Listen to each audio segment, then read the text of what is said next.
تمہارے رزق میں سے دوسرے کی ضرورت پوری ہو رہی ہے تو تم بہت خوش نصیب ہو کہ اللہ تمہارے رزق کو پاک کر رہا ہے۔ جب تمہاری زندگی میں ایسے حالات سامنے کھڑے ہوں جہاں تمہیں لگے تم تنہا ہو گئے ہو تو گھبرانا نہیں۔ اللہ سے نا امید نہ ہونا ہو سکتا ہے۔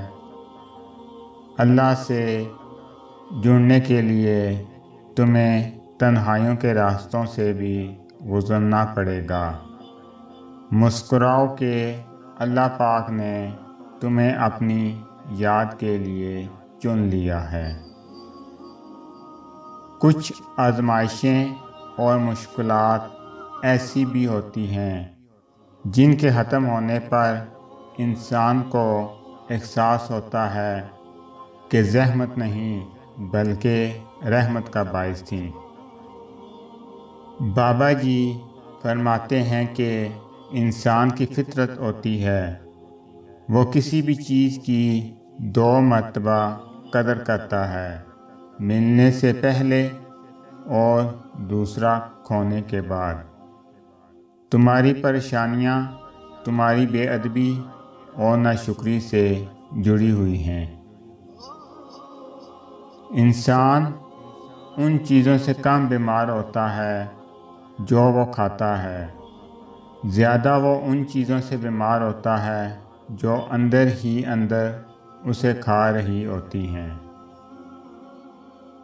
ہم سب کو مار رہے ہیں، کچھ کو گولیوں سے، کچھ کو الفاظ سے اور کچھ کو اپنے اعمال سے۔ ہم لوگوں کو دیکھیں یا محسوس کیے بغیر ان کی قبروں تک لے جاتے ہیں۔ زخم اپنا وقت لے کر بڑھتے ہیں، درد اپنا وقت پورا کر کے جاتا ہے، بے چینی اپنا وقت لگا کر ختم ہوتی ہے اور دعا اپنے وقت پر پوری ہوتی ہے۔ آنسو نکال کر ہی چین پاتے ہیں۔ ان سب میں انسان کو کیا کرنا ہوتا ہے؟ انتظار، صبر اور توکل رب رحمان کی رضا کے ساتھ۔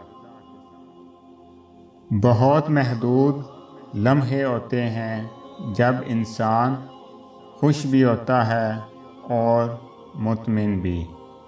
اگر آپ کو میری یہ ویڈیو اچھی لگے تو میری ویڈیو کو لائک کریں اور زیادہ سے زیادہ شیئر کریں۔